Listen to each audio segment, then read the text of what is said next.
সকালের জলখাবারে আমরা নানান ধরনের খাবার বানিয়ে থাকি, বিশেষ করে রুটি, পরোটা এগুলো। আর পরোটার কয়েক রকমের রেসিপি আমি আপনাদের সাথে শেয়ার করেছি, তবে আজকে শেয়ার করছি আপনাদের সাথে পনির পরোটা বা পনির পরাঠার রেসিপি। আর পরোটার মধ্যে পুর ভরার পদ্ধতিটাও কিন্তু একদমই অন্যরকম।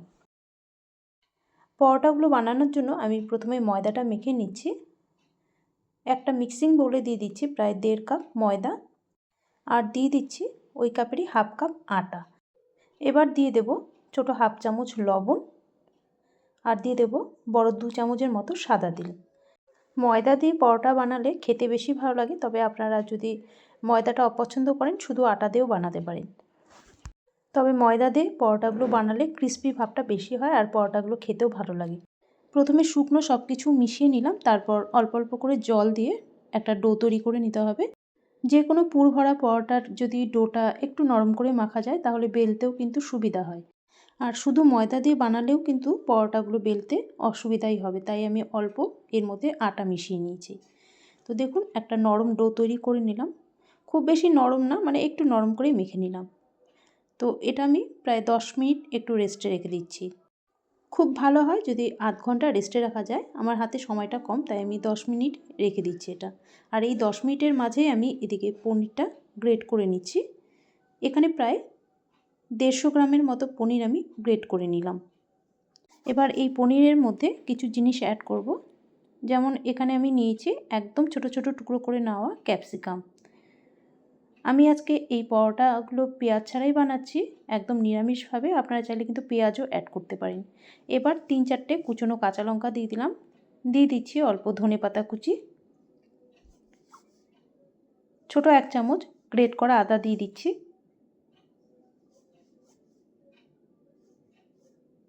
দিয়ে দিচ্ছি এর মধ্যে ছোট হাফ চামচ লবণ, আর দিয়ে দিচ্ছি লঙ্কার গুঁড়ো ছোট হাফ চামচের মতো, আর দিয়ে দিচ্ছি ছোট হাফ চামচ গরম মশলার গুঁড়ো, আর অল্প আজওয়ান দিয়ে দিচ্ছি। আজওয়ান দিলে হজমের সমস্যাটা হবে না। এবার সব কিছু আমি হাত দিয়ে ভালো করে মেখে নিচ্ছি।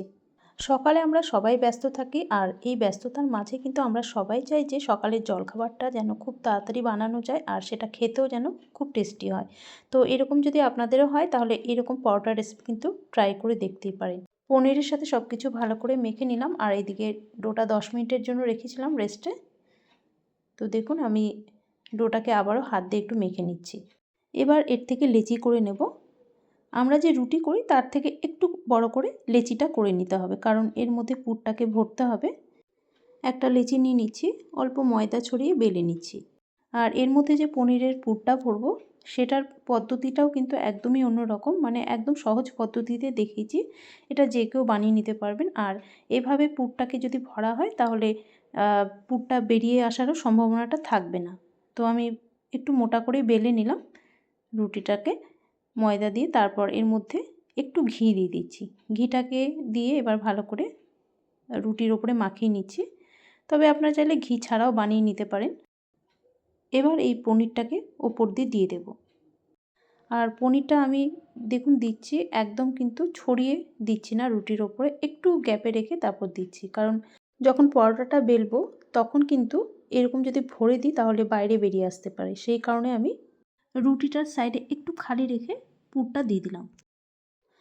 এবার পুর ভরার সহজ পদ্ধতিটা হলো এটা, যে মাঝখান থেকে একটু কেটে নিতে হবে, তারপর এইভাবে এক সাইড থেকে ফোল্ড করে আসতে হবে, মানে ত্রিকোণ যে পরোটাগুলো আমরা ভাজি ঠিক সেইভাবেই এই পরোটাগুলোকে ভেজে নিতে হবে। এইভাবে করলে কি হবে, পুরটা চারদিকে সমানভাবে থাকবে আর এটা বেলার সময় বেরিয়েও আসবে না। আর অত ঝামেলাও নেই, খুবই সহজ এটা। আপনারা যে কেউ এইভাবে বানিয়ে নিতে পারেন, তবে এটাকে কিন্তু ভালো মতো সিল করে দিতে হবে, নয়তো বেলার সময় কিন্তু পুরটা বাইরে বেরিয়ে আসতে পারে। তো ভালো মতো সিল করে একটু উপর থেকে হালকাতে চেপে দিয়ে এবার ময়দা ছড়িয়ে বেলে নিচ্ছি। আর এই পরোটাগুলো প্লেনভাবেই আপনারা বানাতে পারেন, তবে এই পরোটাগুলো যদি একটু সুন্দরভাবে বানাতে চান তাহলে ওপর থেকে আমার মতো এইভাবে একটু কালো জিরে দিয়ে দিতে হবে। তো অল্প একটু কালো জিরে আর একটু ধনেপাতা দিয়ে দিচ্ছি, এতে পরোটাগুলো দেখতেও ভালো লাগবে। তো এইভাবে একটু বেলে নিচ্ছি। তো দেখুন একটা পরোটা কিন্তু আমার বেলা হয়ে গেছে। সেম প্রসেসে আমি আরেকটা বেলে নিচ্ছি। তো প্রথম পরোটাটা বেলার সময় আমি রুটিটার ওপরে একটু ঘি মাখিয়ে নিয়েছিলাম, আর এটা আমি প্লেনভাবেই বানাচ্ছি।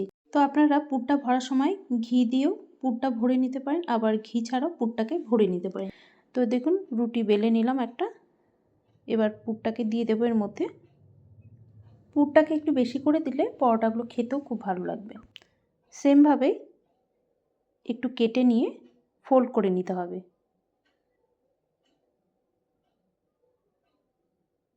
এবার ভালো করে একটু চেপে চেপে দিতে হবে যাতে বাইরে বেরিয়ে না আসে পুরটা।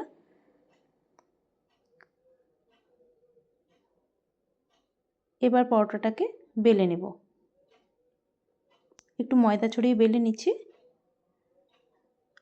উপর থেকে একটু কালো জিরে আর একটু ধনেপাতা কুচি দিয়ে দিচ্ছি। আর শীতকালেই কিন্তু পরোটা বেশি খেতে ভালো লাগে, তো আপনারা কিন্তু এইভাবে বানাতেই পারেন। আর খুব একটা ঝামেলাও নেই, খুব কম সময়ের মধ্যেই পরোটাগুলো তৈরি হয়ে যায়। তো দুটো বেলে নিলাম আপাতত, এখন ভেজে নেব এই দুটো পরোটাই। বাকিগুলো আমি পরে বানিয়ে নেব। তাওয়াটা বসিয়ে দিয়েছি গরম হতে। তাওয়া গরম হলে প্রথমে এপিঠ ওপিঠ করে দুপিঠে সেঁকে নিতে হবে। তারপর সাদা তেলে ভেজে নিতে হবে পরোটাগুলো। আপনারা চাইলে ঘিতেও ভেজে নিতে পারেন। তো পরোটাটা দুপিঠেই সেঁকে নিয়েছি। এবার অল্প অল্প করে তেল দিয়ে পরোটাটাকে ভেজে নেব যতক্ষণ না পর্যন্ত পরোটার সুন্দর কালারটা চলে আসছে।